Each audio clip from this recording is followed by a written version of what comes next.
Welcome to Monisha vlogs. இன்னைக்கு நம்ம என்ன சமைக்க போறோம்னா, தினை அரிசிய வச்சு எப்படி பொங்கல் பண்ணலான்னு பார்க்கலாம். இந்த பொங்கல் வந்து நம்ம நார்மல் பொங்கல் மாதிரி தான். ஆனா அளவுகள் தான் சேஞ்ச் ஆகும். இது வந்து நெறைய நம்மளுக்கு நோய் எதிர்ப்பு சக்திக்கு உதவுது. அதுக்கப்புறம் நம்ம இதயத்த பலப்படுத்துது. இந்த சளி, இருமல் தொல்ல, அப்புறம் ஜுரத்தினால நம்ம அவதிப்படுறோம்னா, இது ரொம்ப ரெமெடி குடுக்கும். வீக்லி ஒன்ஸ் இல்லன்னா ட்வைஸ் நீங்க ட்ரை பண்ணலாம். இப்ப நான் வந்து தினை அரிசி 1 கப் எடுத்துக்கிறேன். சிறுபருப்பு வந்து 1/4 கப் எடுத்துக்கிறேன். இத 1 மணி நேரம் ஊற வச்சுக்கோங்க. அப்ப நல்லா வெந்து உங்களுக்கு நீங்க நெனைக்கிற மாரி கொஞ்சம் குழையா வேணும்னா குழையா வரும். இதுக்கு நான் 4 கப்பு தண்ணி எடுத்திருக்கேன். நீங்க வேணும்னா 3 கப் எடுத்துக்கலாம். எனக்கு வந்து இது நல்லா வேகணும். அதுவும் இல்லாம குக்கர்ல எனக்கு கொஞ்சமா தான் வேகும் இந்த குக்கர்ல. ஸோ, அதனால நான் 4 எடுத்திருக்கேன். நீங்க 3 எடுத்தாலே போதும். பெருங்காயம் 1/2 ஸ்பூனு சேர்த்துக்கலாம்.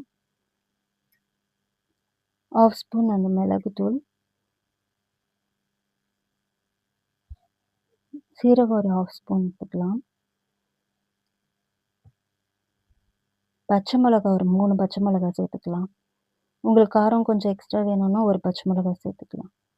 உப்பு ஒரு 3/4 ஸ்பூன் சேர்த்துக்கலாம். இல்ல உங்களுக்கு தேவையான அளவுக்கு உப்பு சேர்த்துக்கலாம். ராக் சால்ட் இல்லன்னா தூள் உப்பு கூட சேர்த்துக்கலாம்.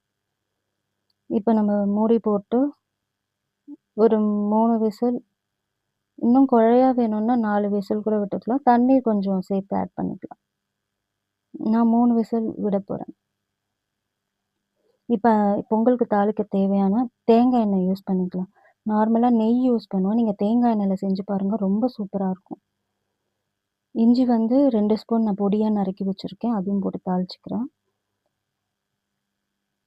நல்லா வறுபடணும் அந்த இஞ்சி. அப்பதான் வந்து வாசமா இருக்கும்.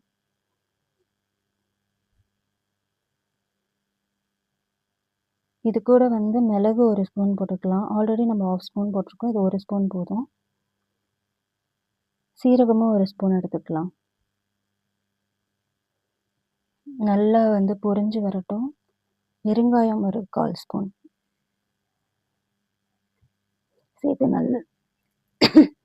சேர்த்து நல்லா மிக்ஸ் பண்ணிக்கோங்க. கருவேப்பிலை வந்து கொஞ்சம் சேர்த்துக்கோங்க.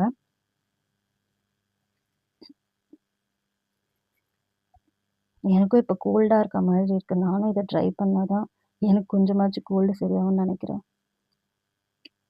இப்ப வந்து நம்மளுக்கு ரெடி ஆயிடுச்சு. எப்படி வெந்திருக்கு பார்க்கலாம். வாவ்! சூப்பரா இருக்கு. நல்லா கமகமன்னு வாசனை வருது.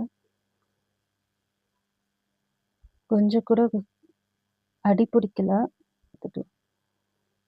நல்லா வறுபடுச்சு, நல்லா பொரிஞ்சு வந்துடுச்சு. மிளகு, சீரகம், இது கருவேப்பிலை, இஞ்சி இதெல்லாம் பொரிஞ்சு நல்லா வாசம் அதிகமா வரும்.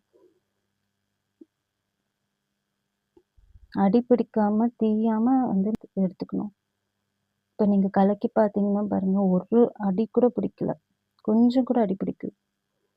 இதுதான் நம்மளுக்கு அளவான இந்த தண்ணியும் சரி, எதுவும் சரி. இன்னும் குழையா வேணும்னா இன்னும் கொஞ்சம் தண்ணி ஆட் பண்ணிக்கலாம். ஒரு விசில் எக்ஸ்ட்ரா விட்டுக்கலாம். சுவையான, மணமான தினை அரிசி ரெடி ஆயிடுச்சு.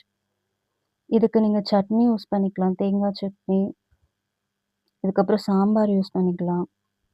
ரொம்ப நல்லாயிருக்கும். நான் சட்னி இன்னைக்கு யூஸ் பண்ணியிருக்கேன். நீங்களும் வீட்ல செஞ்சு பாருங்க. கண்டிப்பா உங்களுக்கு பிடிக்கும்.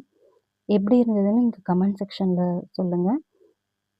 தேங்க்ஸ் ஃபார் வாட்சிங். லைக் பண்ணுங்க, ஷேர் பண்ணுங்க, கமெண்ட் பண்ணுங்க, சப்ஸ்கிரைப் பண்ணுங்க.